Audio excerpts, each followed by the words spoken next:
Hey everybody, welcome back to FW22's podcast, The War at Home. As always, founder Jared. Things do look a little different today. Co-founder just had his first baby, which is very amazing. So I gave him some time off. You're gonna meet a new board member today, but definitely not a new face in the community. As this gentleman to the left of me, Nate Mollering, he is everywhere with Bare Knuckle Recovery, Allendale. But he's also our newest board member. I'm very, very happy to actually co-host an episode with him. And as always, I always let my guests introduce themselves. These guys are absolute rock stars in the community. I met them 6-7 years ago at my father's own funeral service. And it was just the way they go above and beyond for their care and their attention to detail is what really made me believers in them. And as I've taken my mental health journey with FW22, I've only grown a greater partnership with them. So I want to thank you two for joining. Thanks, Jared. Yeah. If you'd like to introduce yourselves, kind of talk a little bit about who you are, what you do, and why you do it. Yeah. Go ahead. All right. My name is Mark Scheid, and I'm this guy's partner. He's mine. And I want to just stop and say that when I did meet you, when we met you, you made an equal impression on us. And I knew at that time that somehow you and I would be linked. I never knew that 5, 6, 7 years later we'd be sitting here together. Yeah, it's amazing how it works. Yeah, but I think the obligation to serve our brothers and our sisters, it's why we're here. Yeah, and it's why I'm a funeral director. And there's nothing I want to do more than serve those that trust us to be with them. So yeah. And my name is Jared Steffen. I'm also a funeral director, and Mark and I, along with two others, we are 4 partners at Fairhaven Funeral Home, and we've been there now for we're about to hit our 6-year anniversary. And so we came there, kind of a scary move when we came. We left a very secured kind of corporate job and went out on our own. We just felt God was kind of leading us to that, and we sought a lot of counsel and a lot of support, and here we are. So yeah, I mean, I would say, like Mark, you get into this kind of work because you see a greater kind of purpose, and it's very fulfilling, and in the sense that you get to help people and you get to come alongside people when they're at their worst or going through their hardest time, and so. Yeah, we just kind of together, we kind of share the same, all 4 of us at Fairhaven, we really share, and the entire staff, we share the same mindset, the same mission, the same, we want to kind of come alongside people and help. And you know what carried us to, from where we once were to where we are today, it was a simple word, relationships. There's just hardly anything good that happens to you, and for that matter, some bad things that happen to you through relationships. And when those are secured, and you've made relationships that no matter where you are, you're here or you're here, man, that's everything. And when we told brothers and sisters, pastors, when we told folks that this is where we're going to be, the relationship was carried with us. That's a powerful thing. Yeah. Yeah. Well, it's phenomenal because, I will say since I went to high school with Nate. Yeah. And we went on 2 different paths in life, and yet somehow ended up doing, essentially the same thing in our community, which is just weird how life works. But I really never truly paid attention to how addiction and all that stuff worked until Nate became my newest passion. And then therefore, whatever he was passionate about, I wanted to be passionate about. Mm-hmm. And it's contagious. It is. And it makes sense because I went and saw you speak, Mark, at a church maybe over a year ago now. I don't remember what the church was called. Taylor Chapel. Okay. And you spoke about your addiction and journey. Yes. And I'll be honest, that was probably one of the most uncomfortable times I've ever been in my life because it reminded me so much of my own father. So when I was hearing you speak, I was just so angry the whole time. And I'm like, I don't want to hear this. It literally just brought back all the memories. But what makes me happy, and this isn't, a knock on my father or nothing like that, but what makes me happy is you're here. Amen. Right? And what you're doing with your life now and how you're helping, it's so beautiful. And it reminds me of Nate, he went down his path in life. He's here now. And I just, this sounds pretty lame coming from a angry bearded Marine, but I just couldn't imagine how much better our lives are in our community because we have people like you and Nate who have been there, done that, and are now giving back. So I'm very blessed to call you both my friends. Amen. And I'm very blessed to have you here as well, because obviously you're kind of like the guy behind the scenes, and Mark, even though he doesn't like to talk, that's all he does is talk and tell stories and bamboozles people to come to the funeral home. But what you guys do is phenomenal. I know you do a lot of work with Allendale and your fentanyl meetings, and it's just, and now here you are at FW22 podcast. It's just, we have to work together in the community. We have to grow in numbers, and we have to attack mental health, addiction, all that stuff. So I really do feel like this room right here is full of warriors in the community. Yeah. And I'm pumped. And you know what else? Truth is stranger than fiction. Oh, yeah. I was his dad's roommate.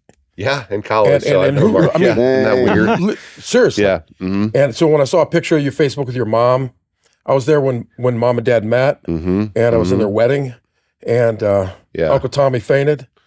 I didn't know that, but yeah. I thought maybe they would have joked about it, but evidently not. That's something we don't bring up. I think it's funny. I don't know. That's awesome. But so I who would have guessed if you were writing a script? Yeah. That as time would go by, Mike, who's father, there's certain words that Mike used that I had never really heard before that were powerful words. I memorized. I took them. They became my words. The quote of Teddy Roosevelt, "The credit belongs to the man." That was Mike's quote. Became my quote. So, and I took a different route too in life, didn't I? And so when I saw life, and a life preserver was thrown to me, and my life was rescued, of all things, I would appear with his son, and sobriety, and life, and progress, and productivity, and relationships, and being able to look yourself in the mirror and say, "I'm a somebody. I'm back." I mean, you. So I'm so proud to be here with you. I'm proud to be here with all of you. Doggone it, that Mollering name means everything to me. Yeah. Well, and I like to always talk about, Mark, you've heard me talk about this a lot, but with all of us sitting here, you know, we think about the impact we have on the community collectively, but individually as well. And not just the community, but our families too. I mean, I always like to think about the movie, It's a Wonderful Life. Love that movie. If you haven't seen it, please watch it. It's black and white. You got to watch the black and white version, but it's amazing, you know? And basically this man, I won't spoil the whole thing, but you know, he gives his whole life trying to help others. Do things that everybody else thinks are unimportant. But he gets a chance later on to see what the world would like if he hadn't been born. And it's not good. It's not good. It highlights the ripples we have on those around us, right? Those that are in close enough proximity to us. And I think, you know, each of us here is really, you know, we're all here. People outside looking in would say, wow, these are some heavy topics. You know, veteran suicide, you guys were in the funeral home, me with substance use, mental health, and the fentanyl deaths and all those things. But here we all sit working on these things together, you know, but there's something beautiful in that itself, you know, that we love people enough to go into this stuff. You could say waist deep, but even beyond waist deep. And go in, you know, and a lot of people would say, well, you know, especially with Jared and I, and even you, Mark, with your substance use struggle as well, you made it out. Why would you want to go back into the darkest parts? And that's because there's people that are left behind, right? You know, I think it was Detective Sergeant Mark Gerardo told me a story. He said the Greeks used to use it, and you know, they said that it was part of their culture, and they said basically it's like everybody's in this cave together, and they don't know the way out. Right. But it's dark and it's cold. And then, you know, people are searching for a way to get out, and then somebody will eventually makes it out and they find the sunlight. They have a duty, even if it kills them, to go back into the cave and get other people and bring them out. And I think all of us sitting here today have that heart, and that's why we all connect with each other so well.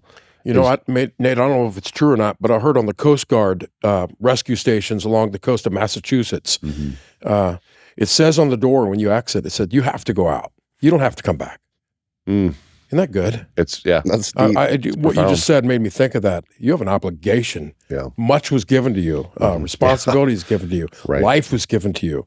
And breathed into you. So. Yeah, I think all of us sitting here, you know, I think luck wouldn't do it justice, but we've made it out. And, you know, I believe that all of us sitting here, it's our purpose to use that to help other people, our life experience and our talents and our skills.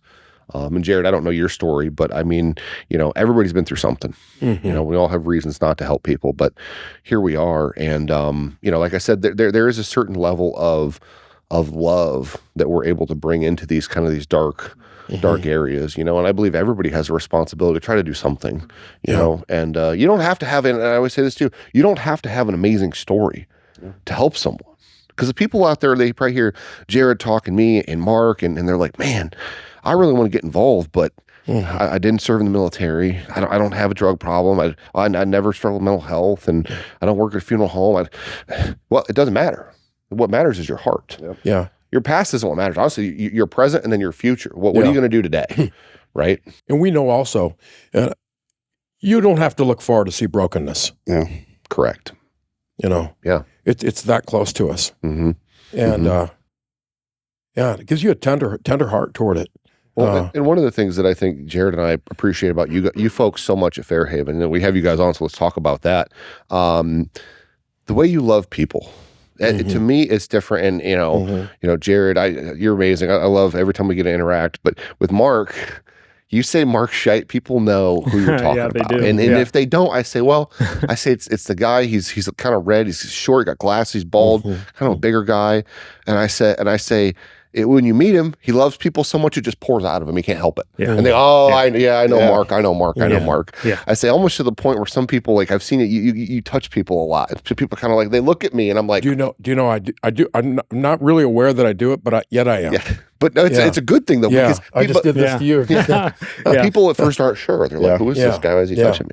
Yeah. But that right there. It's your heart coming out. You can't contain it. There's so much love, right? And that's what, and that's why Jared and I, work with you guys so much when we lose people. It's a weird thing. I don't think Jared or I ever thought that we'd be the type of people to give a referral for a funeral home. That's 100%. I found myself in so many situations where people have lost a loved one, and I'm like, man, I hope they go to Fairhaven. Yeah. It's so weird that you say that too. Obviously, with our mission, I want to get to the vet before that happens. Absolutely. And that's not always the case. Actually, more often than not, it's not the case. But I do have peace of mind knowing that there is something like Fairhaven out there.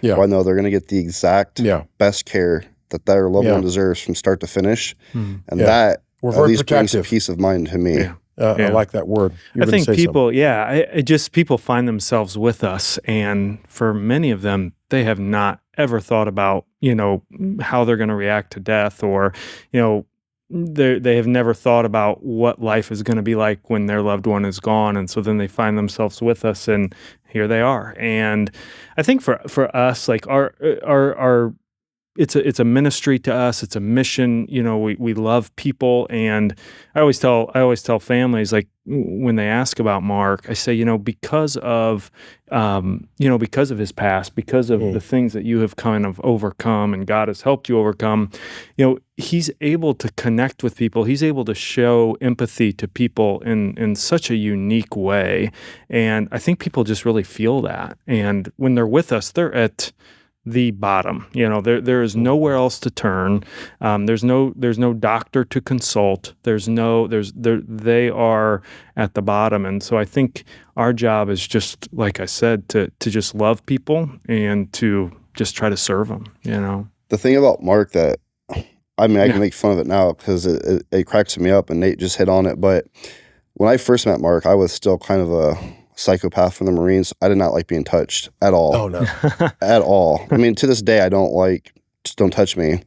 Mark's touches you, and he jerks you around, and he's it's like, he's strong. Look at him. Yeah, he's like a gorilla in a suit. Like the first time Tyler met him, I'd always tell Tyler, "Hey, I want you to meet this guy Mark," because Tyler's kind of like me. Like, we don't want you to just touch us like that. Yeah, Mark's the only one that can do that. Like he's the only one I let, because I feel comfort from him. And for whatever reason, my defenses aren't up around him. I feel the love. But thank you, Lord. He's can I say my word now, Noah? Yeah. He's such a sometimes. This guy used to bamboozle me all the time at the funeral home. The first time I met him was for my dad. So it was emotional, right? A lot of stuff was going on, and I had this guy grabbing me, and like every 5 seconds, and I'm like, what is going on? And but the amount of love and compassion that I felt through my family, through my father, through him was remarkable.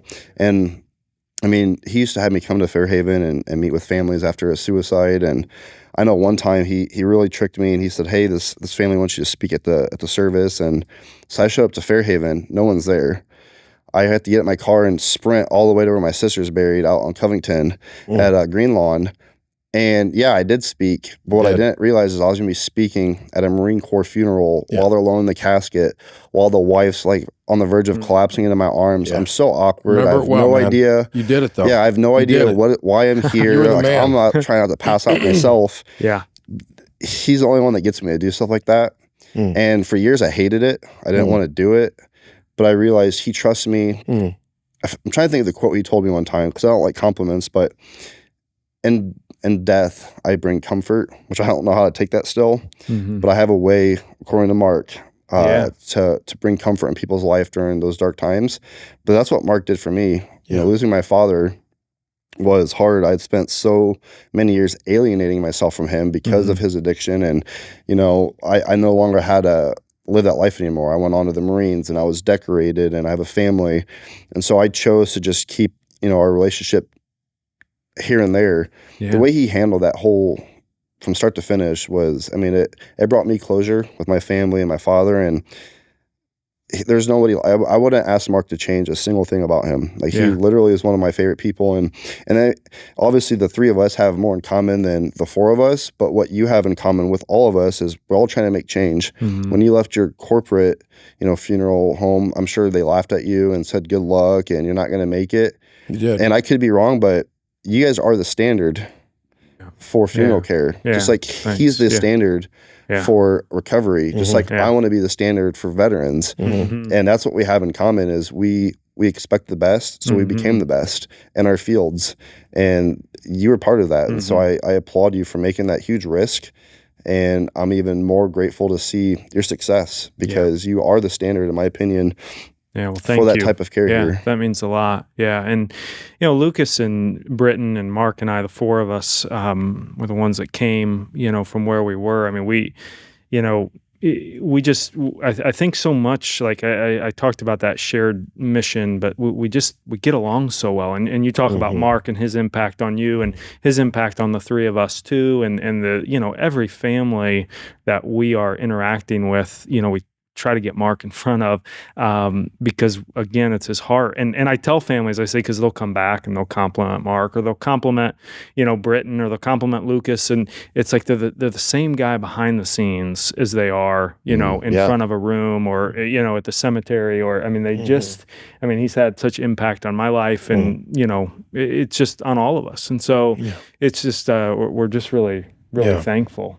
And so, and I'm far from perfect. And in fact, one of the reasons one of the reasons I'm able to do what I'm doing is because everything else is done for me. You three guys literally do everything, and I do this. I want to say something else too.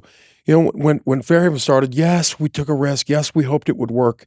And we used to talk about, as we see Allen County growing and Fort Wayne growing, and it is, isn't it? I mean, you go downtown, you see buildings going up, you think, what's that going to be? Try to drive anywhere, it takes forever anymore. Yeah, man, it makes you happy. You want to see this town do well. Not in the moment. Right, not in the moment.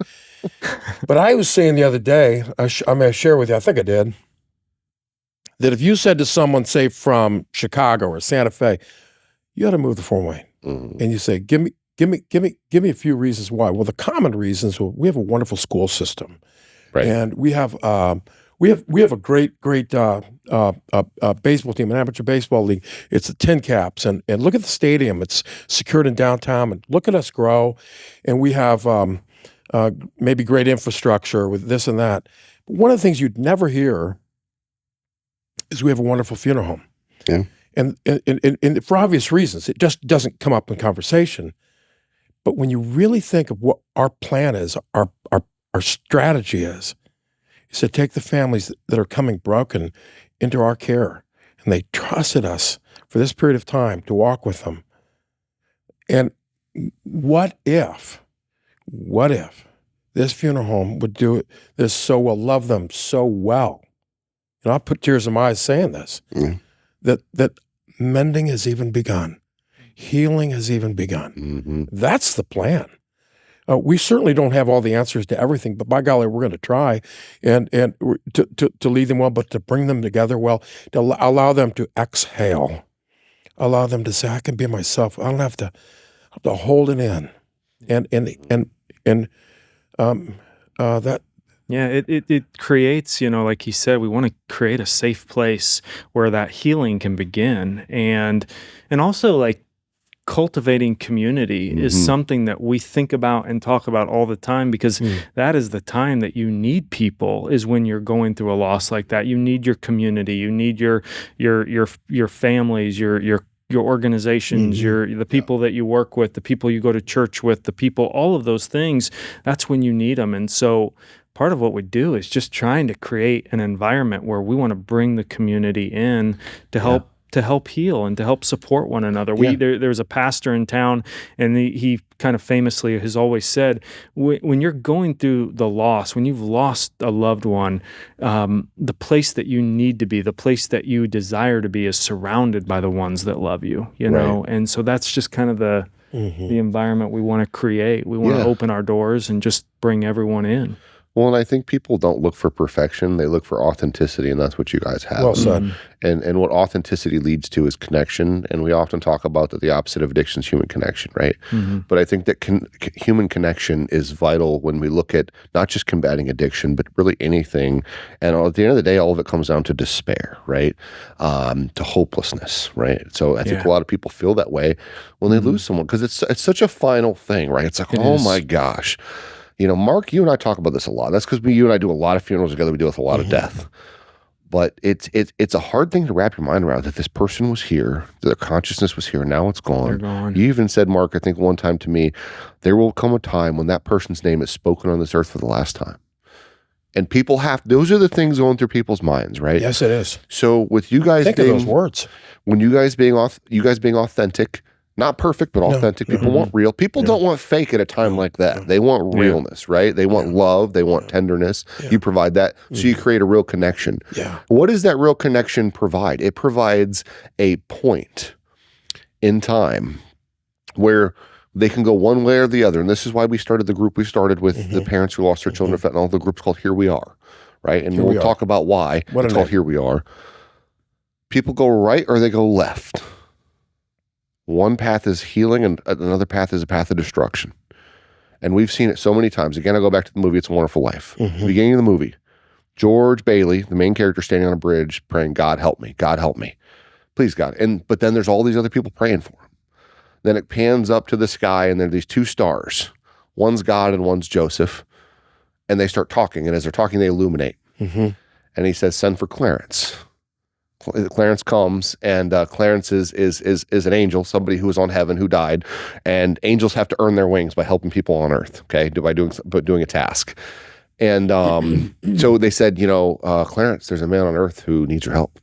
And he says, is he hurt? Is he sick? And God says, no, worse. He's discouraged. And that to me is just at the core of what you guys try to do. We've all had physical pain in our lives. Emotional pain's way worse. Doesn't it, though? Emotional, mental pain, there's no pill for that.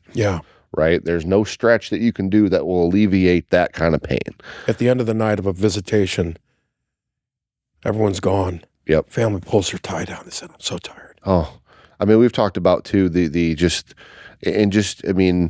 guttural sounds, even like a mother makes when she buries her child, and right? Specifically a mother. And you can hear the despair and discouragement. But you guys being the way you are can say, hey, we're crying, we'll cry with you. Right. And Donna Ray, who lost her daughter to fentanyl, said, you don't move on, you don't move forward, you don't move on, you move with. And with can mean people beside you. And so I think you guys don't just provide a service, but you walk step by step next to them. Sometimes physically, I've seen you hold people up as you walk. And I have not seen any other funeral director in my life hold someone up as they walk, as they grieve, as they cry, get their suit covered in snot and tears and slobber. They would allow us the privilege of walking with them. And it's a beautiful privilege. It's a privilege. It is. It's a privilege. And it may sound weird to say it's beautiful, but no, it's a thing of beauty. It really is. Yeah. I remember my old friend, we didn't really get that close to each other once we both graduated high school, but he ended up going to the Marine Corps. I was in the Marines, and he had a troubled time, and he ultimately did, die by suicide. And it was weird for me because it was almost like a high school reunion, seeing all the guys I used to hang out with. But Mark freaking went out and bought a bunch of EGAs and Marine Corps stuff for this Marine's funeral, and nobody asked him to do that, and he made it beautiful for that Marine. And it's just, I don't know, just you guys' care is next level. It doesn't feel like a job. I mean, I'm not saying obviously funerals are fun to be at, but you make it easy, you make it comforting, and you make it peaceful. And it's, I don't know, it's crazy that I'm even saying that, but I don't know any other funeral homes anywhere that do that have what you're the Four Horsemen. Yeah. I mean, that's literally what you guys are. And frankly, I haven't either. It's insane. I know a lot of funeral homes, but well, what's interesting too, and I'll take it from here, is the friendship we had before it happened. You alluded to that earlier, but I truly wanted to work with you, and God said not only will you work with him, but be his partner, but the other two as well. So yeah, no, I agree. It was a big place we worked at prior, and we the four of us kind of gravitated towards each other, and again, just kind of shared that same mission. But I think too with funerals, it is so interesting. I think the reason we share the mission that we do is we do see every day the benefit of that, supporting each other and the funerals. And even though people are tired, like Mark said, when they leave, they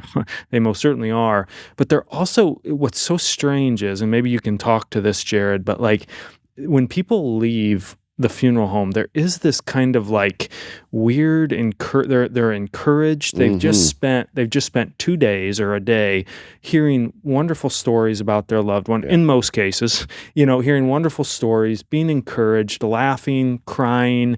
Maybe they have a speaker that has said some encouraging things, and all of a sudden, they're leaving, and they're like, I just spent a day with the people I love, hearing about the person I love, and that right there is just that, the ball starts to roll then with the healing, and that's I where think it all a lot starts. of them it's because they feel at peace. They know that their loved one's at peace. Yeah. For my father, obviously I loved him. He's my dad, but I wasn't that close with him once I went off to serve my country, and we had terrible memories growing up, but we also had good ones. And I know my dad was with his girl Linda at the time, and she was basically his caretaker. And it was the first time that my whole family was together in one room for the first time in I don't know how long. Yeah, that's true. But I was comforted. Yeah, exactly. I was comforted knowing that he passed, because I didn't want him to struggle anymore. I didn't want him to be in pain. My whole life he was in pain, just couldn't kick it. Yeah. And that's okay. Now I know that he's at peace. So I left probably because of Mark, but I was calm when I left because my family is okay now. His suffering's over, their suffering's over, and now anytime you want to talk to him, you just look up. And so that was important to me. Yes. Obviously, I didn't really know much about addiction back then. That wasn't part of my focus was suicide, not realizing that suicide comes in all kinds of forms. I tell this story all the time. When I came home from the Marine Corps, I was a psycho. I didn't think I was an alcoholic or nothing like that, but obviously I was drinking, 1 to 2 bottles of whiskey every night before I'd even go out and party. And, I'd get pulled over by the cops and they'd escort me home. Nobody was holding me accountable.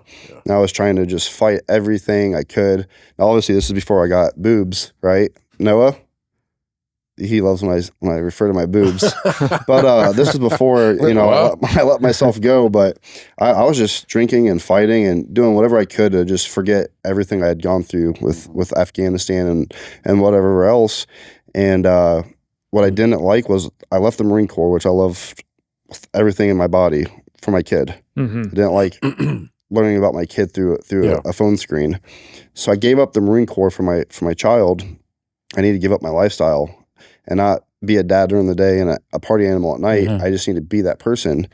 And not everybody has that discipline. You know, it didn't come easy for me, but it was a good wake-up call. And instead of trying to fake who I was, it just became that person where I help people with mental health, and I let them know that I'm a scumbag, I'm not perfect, but I love you and I care.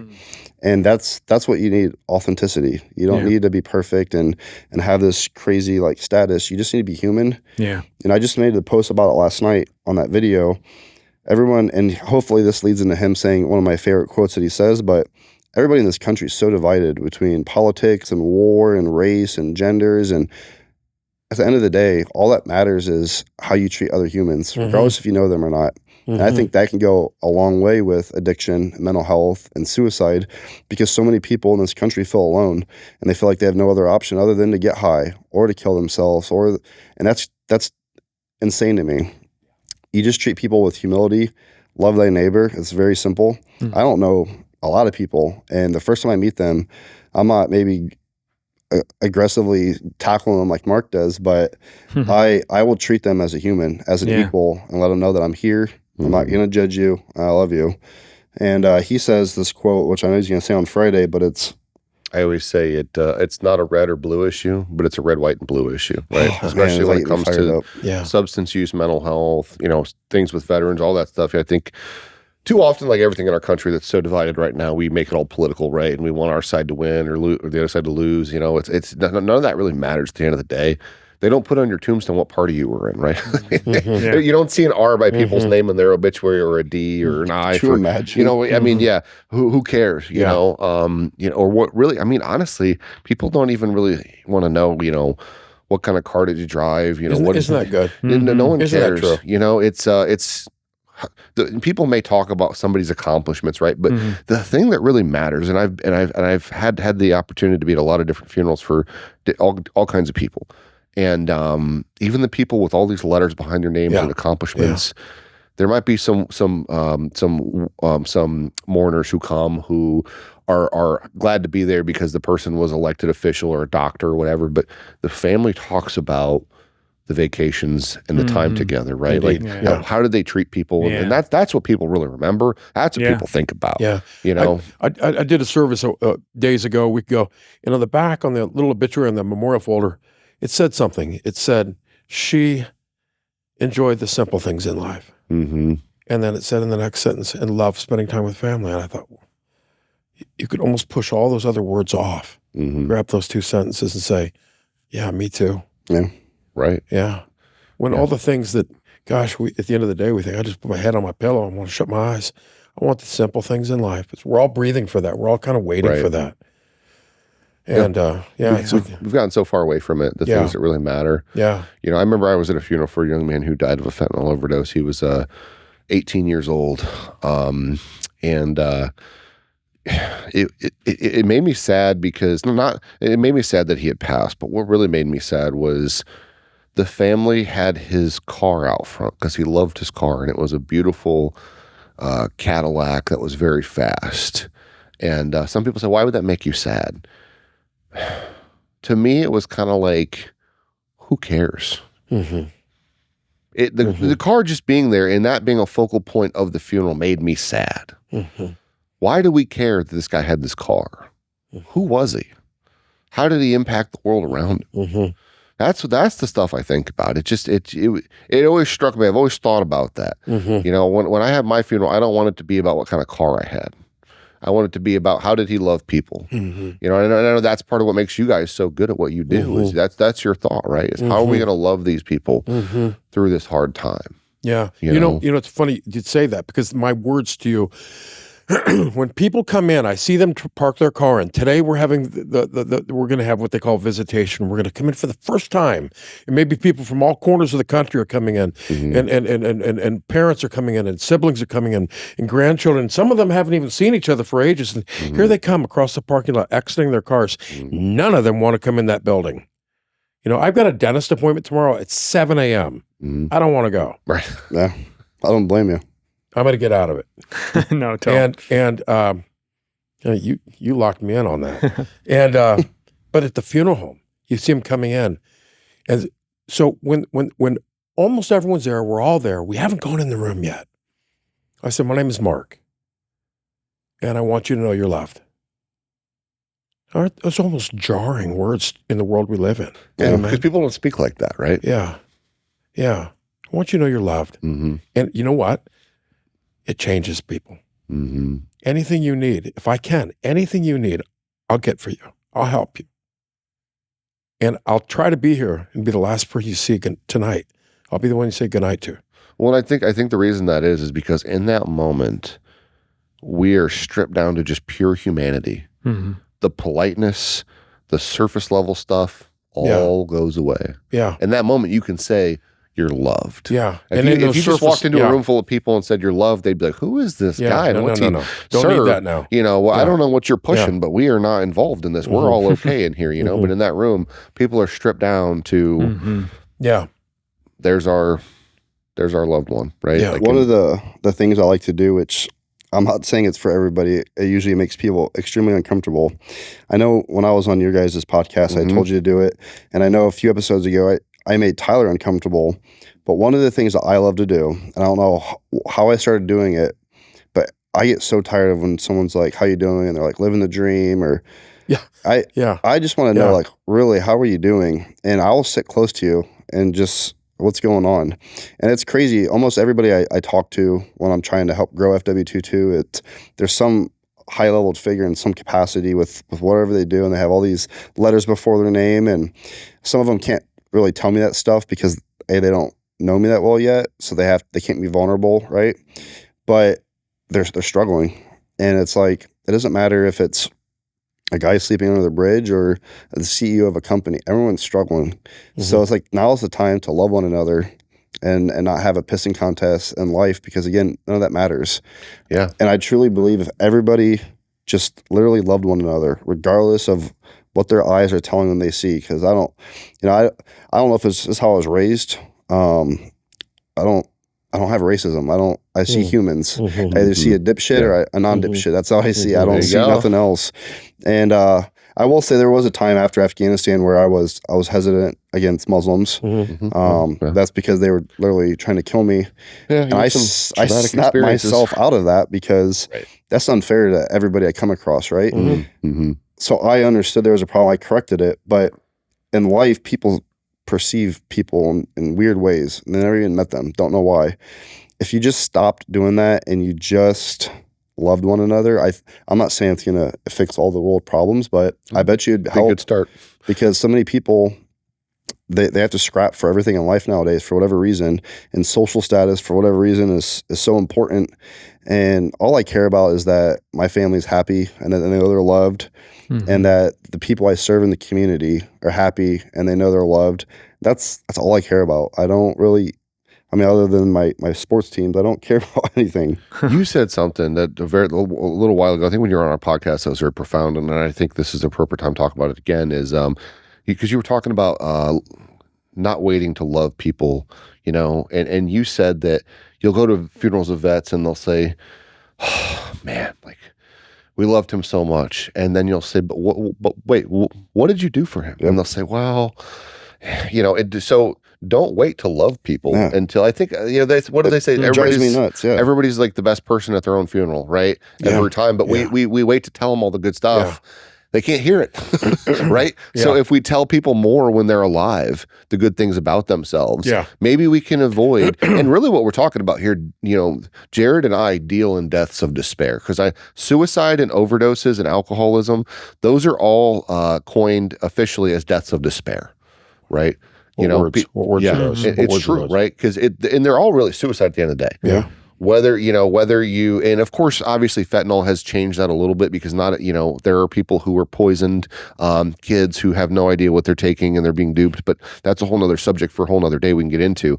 But deaths of despair, meaning these people continuously did this, or they did this final thing and it took all that away, and I just think that's something that we need to, really always think about, that, why wait until they're at that point to start loving them, start telling them all that good stuff now. It's always at the funeral when I wish I could have did this, or I wish I could have done that. And not every time do they know, but generally that they have something going on.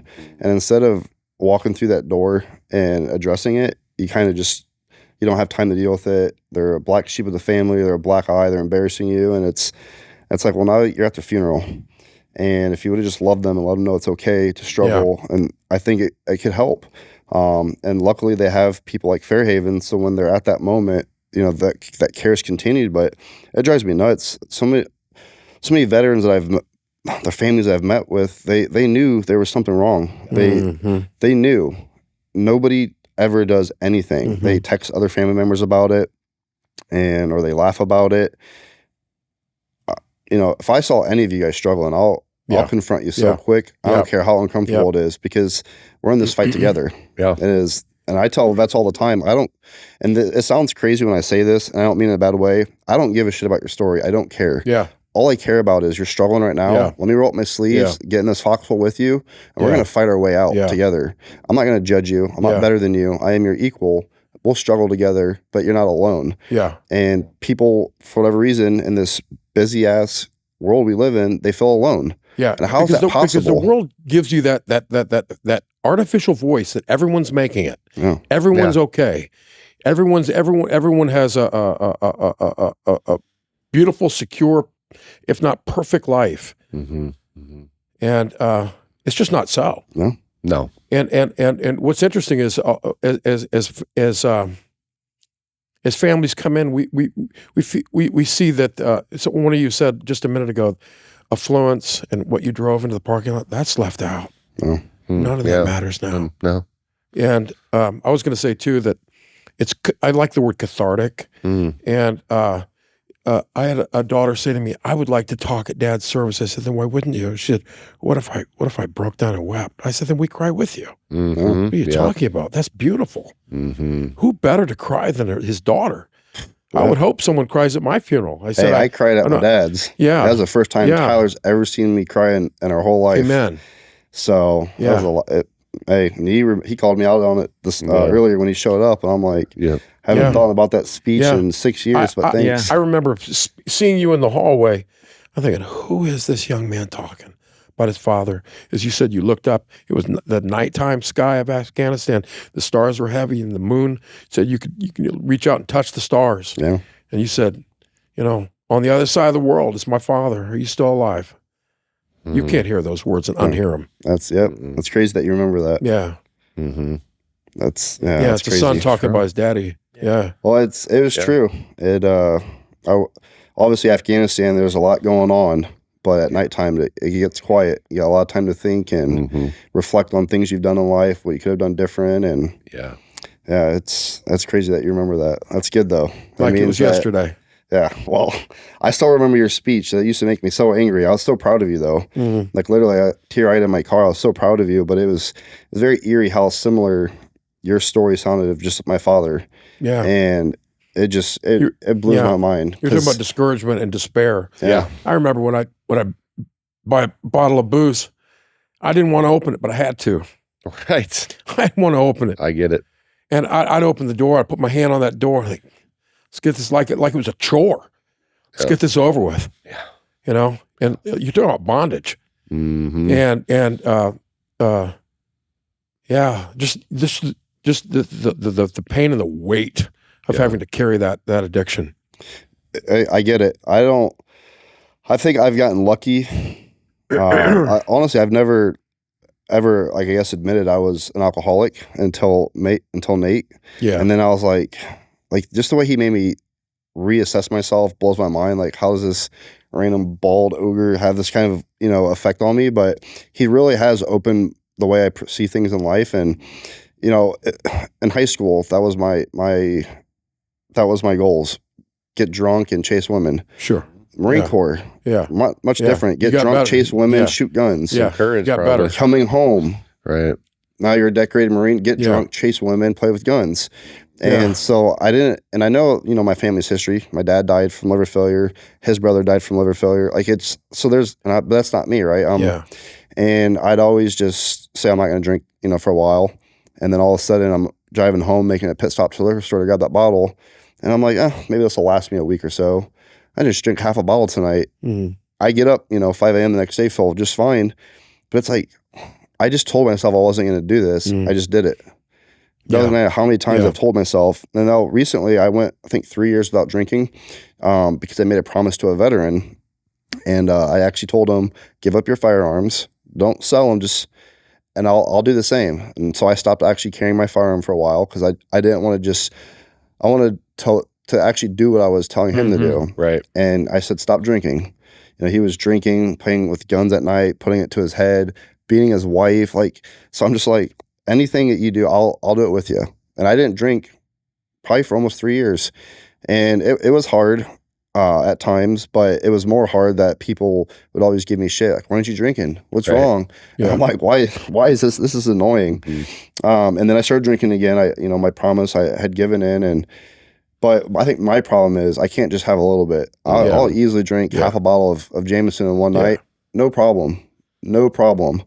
And that's not good. I used to think it was a competition, right? Like I could brag to my friends. Like it was a job. Now I'm like, man, that's crazy. I know I was having health issues over a year ago at the VA because I wanted to get healthy. I lost a lot of weight and I just stopped drinking just because I wanted to. And it was giving me some complications. And the VA is like, you can't do that. And I was telling them, like, I drink probably 2 bottles a week, in 7 days. And which to me isn't a lot. It's literally a half a glass at night after a long day of death dealing. So I was like helping me take my edge off. I just stopped cold turkey because that's what I wanted. But I guess the body, you can't just do that. And I didn't know better. Alcohol, no. And I did it, and I was having crazy chest. I thought I was having heart attacks. And the VA is like, just have some beer. I didn't though. I fought through it, but it's scary what alcohol can do. I don't have experience in other addictions, so I can't speak on those, but on alcohol, it is crazy the effects it has on the human body. And it's crazy how your mind will always trick you to tell you it's not a problem, you're fine. But on the outside looking in, you're not fine. It just blows my mind. So I do appreciate meeting people like you and hearing your story and Nate, because you guys made me hold myself accountable and actually be like, whoa, yeah, dude, you have a problem. And you can see why these issues, these problems, these pains, these obstacles, these difficulties we have in life today, that it's a lot easier to grab that glass or grab that pill because then I can deal with that tomorrow. Tonight I can chill. I can run. I can escape from reality. I can escape. That's what it is. For those of us that are free of that are facing life head on, what a good feeling. Yeah. I mean, because alcohol and drugs, they don't just kill the pain, they kill the joy. They kill, right? I like that. I don't know if I ever heard that. Yeah. Everything goes, doesn't it? It does. You can't numb without numbing the other, numb one without numbing the other. And even if it does bring temporary joy, right, you're always chasing that because the second it wears off, you need more, and then you need a little bit more than you had before, and it's constantly raising the bar. And it's kind of like when you're at the beach, when you're a kid, and your parents like, be careful, there's a riptide out there, and you're like, yeah, whatever, and then you're playing in the water, and you look back and the shore's farther than it was, and you're way down the beach and you're not quite sure how far out you are, and you don't know how you got out there, and it's a little scary, and that's how it is with alcohol and drugs. I mean, it's the disease of addiction. We always say it's insidious, it's evil, but it's subtle, right?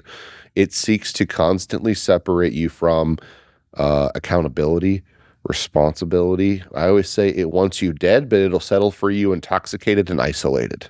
It'll settle for that because it knows if it can get you those two things, eventually it can drag you into the grave. And it will. I can take you deeper. Dude, some of this guy's quotes, man, hit me in the feels. I need to start writing these down. They're good. Unfortunately, it came out of a lot of up close and personal education personally, but also just working with people over the years.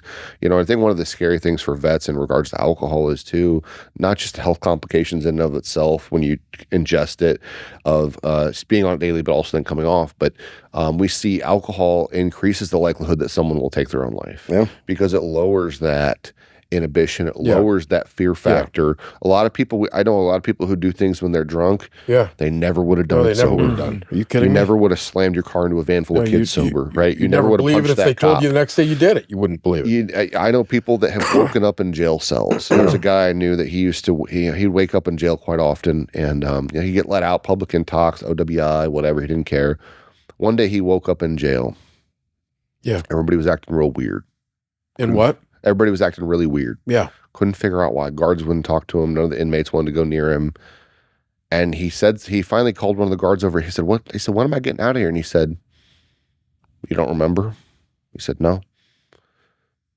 He said, "You got drunk last night. You got in your car. You crossed the center line. You hit a couple people and killed them." And that, I mean, there was no going back. No going back. And he never would. He was great guy. Yeah. Couldn't put down the drink. Couldn't put down the drink. Back. And there's things you do, and it's scary for us, and especially when we're talking about people taking their own life. If that's something that you think is inching you closer, reach out and get help. Nobody's going to shame you. Look, everybody goes through stuff. Yeah. And everybody wants to take the edge off of life once in a while.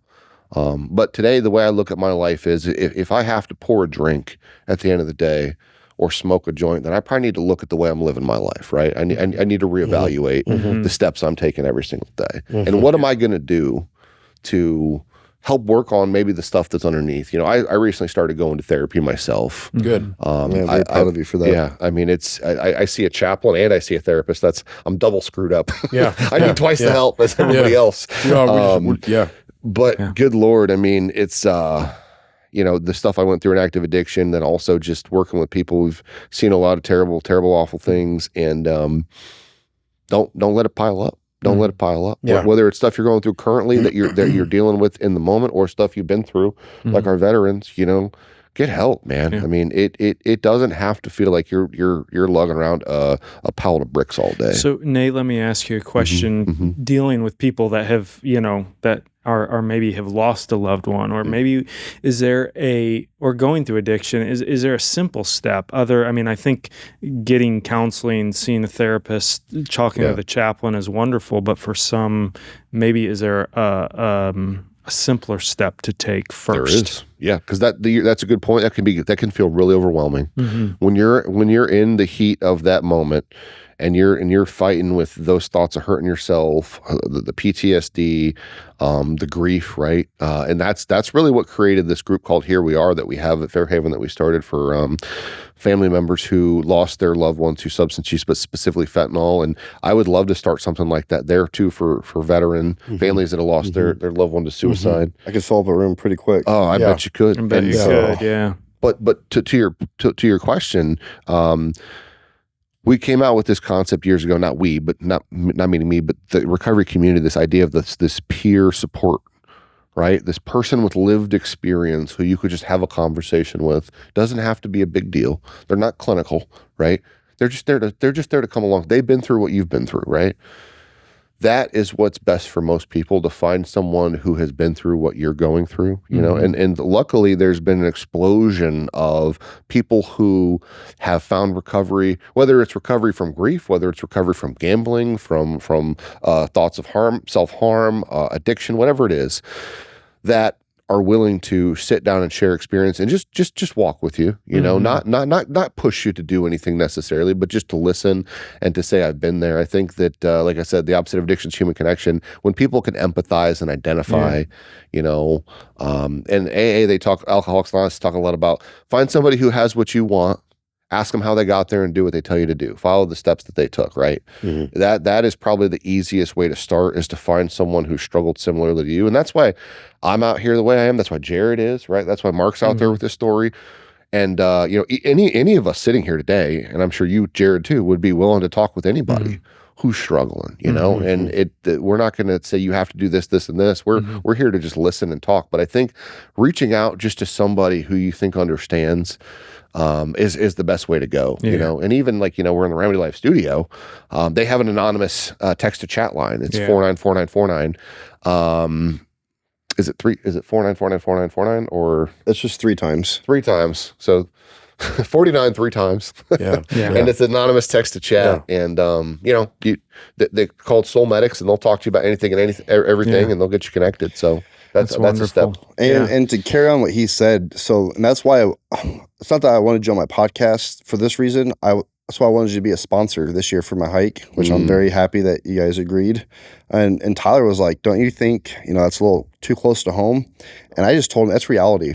If they don't talk and get help, this is the people that their family's going to have to go meet. Yeah. And that's why I wanted to have a funeral home spot. Your funeral home, no one else. If you would have said no, it just wouldn't have happened. But I wanted Fairhaven there as a sponsor to my hike for veteran suicide, because that's exactly the people you're going to meet if you don't engage with your loved one ASAP. And I don't think, and I understand where Tyler's coming from, but you have to be, with mental health and addiction, you have to be blunt, you have to be real, and you have to be honest. There's no holding back. There's no walking on your tippy toes, because it's reality. You have to be raw, and I'm very raw, because I'll tell a family all the time, well, I know your son's a combat vet and he's struggling, but if you don't help him, he's gonna kill himself. He's gonna kill somebody else. Yeah. So I don't want to sugarcoat it, but this is reality. So I'm happy you're telling me, but you need to tell him this or her that. I always talk to people a lot about not living the rest of your life with a regret. Say that again. Not living the rest of your life with a regret. Oh. You spoke about that woman who was hesitant to speak at her father's funeral, I think. Yes. She might cry. Yes. Better to get up and cry and bawl your eyes out and say, I did it, and not say, man, what if I, I really wish, because that funeral is always going to happen once for that person, right? And the same thing is true when you have someone who's struggling. I'll have people say to me all the time, well, I want to wait for them to bring it up. And I say, no, hold on. God forbid something happens and you're standing in front of them, and it sounds morbid but it's real. You're standing in front of their casket and they're laying there. Because I've been there myself, and that's why I tell them this. And you say, man, I left those things unsaid. What if I had just asked, how are you doing? Yes. What if I had just said, when they said fine, said, no, you're not? What if I had just told them that, whatever it is, or asked them this question, right? Don't leave that stuff unsaid. One thing we know for sure, and I feel it every time I finish a funeral, life is short, life is fragile, and life is precious. Those three things. I don't hardly ever say that, right? But I feel it, and everyone, it's in the air. It is. And I don't care if they live to be my age, 70 or whatever they are. Short. Wait, what's your age? No, I'm not 70. I was going to say, there's no way. I thought you just said you were 42 the other day. I said it kind of funny. Yeah. Jared's older than I am. That's not true. Hey, so to wrap things up, and I say this to almost every guest that I have on, because I do wish we had more time. And so eventually I'm going to have to talk Tyler into being like, we should have them on for part 2. Because I think the four of us could talk forever. But in closing remarks, what is something on behalf of Fairhaven that you want veterans, even non-veterans, just the community to know? Anyone struggling, whatever it is, families, what is a message you want to send our listeners away with? Well, one of the things I would share, and then I'll let you close, is that what's precious to you is precious to us. And that it's what we said earlier, we love you. And that you're safe with us, and that we wish to, everything you wish to happen for that loved one, so do we. We want to honor that person and, be real with each other. And then my son was in the Marine Corps, you know that. So by golly, if anyone wore our country's uniform, had a service today. He was a Marine chaplain. Oh, it's powerful. Yeah. But we love to provide that platform for to elevate the men that wear our country's uniform. Yeah, getting into this work, never thought. I just didn't think about handling veteran funerals, and we do it, almost weekly, and so definitely weekly. And yeah, it is. It's just such an honor to be there for people. And I don't know, taking away and listening to you guys talk today, like just that idea that there is strength in weakness, right? I mean, there is, like, when we show humility, and when we give of ourselves, and we some of the most powerful times, and you leave and you kind of don't feel like you had much impact, but it was simply because you listened. It was simply because I listened to a family, I listened to a widow, or I listened to a son just talk about their parent or their spouse, and it's just you didn't do anything, but you were there. And I think that's our mission, is just as I said earlier, we just want to be there for people and be be responsible, but yet be available. And One thing I'll say, I think that Mark told me one time, well, you didn't tell me, you said it at a funeral in front of everybody. You said, time doesn't exist today. Yeah. Whatever we need to do, we're going to do. And I remember you told me that one time a pastor came up to you and he said, can you move this thing along? And you said, no. And you said, do you want to go tell him? Yeah. He said, no. He said, exactly. Yeah. We don't do that here. Yeah. You know, and I think that just, that right there encompasses What an idiot. what you guys do. No disrespect to the why. pastor, but No, but I know. That's the dumbest thing I've ever heard. But that's what I love about you guys is I know that when you say that, you mean it. Time doesn't exist. Time doesn't exist. Not today. No. And I'm good in that world. I'm late to everything. Yeah, me and too. evidently you are too. I am too. Yeah, you and I. Yeah. I don't know. Nate is always late to everything. I know. The first I was giving time him an opportunity to jump aboard. Yeah. The first time I came here, it was their podcast, and I, of course, show up way too early, but I'm like, I think they forgot about me. I'm just their guest. I'm like, they show up like 1 minute till. So I do want to thank you both very much. We should thank you, Jared. Thanks for having us. Thank you, and we love you. We appreciate you. Well, I just can't wait for you guys to write me that check. Yeah. You know, Here's the money, man. And I need that logo because our website's going live soon, and I do want to. I'll sketch one off for you. Yeah. I appreciate it though. Yeah. Well, thank you. It's not everyone wants to have a couple of funeral directors on their podcast. So well, Nate and I, obviously Allendale, Bare Knuckle Recovery, and FW22, we're huge fans of you. Yeah. Obviously, we were happy that your business is booming because of natural causes. Yeah. Right. We would like to work on, the suicides and the addictions but what you guys do is very important, and I wish.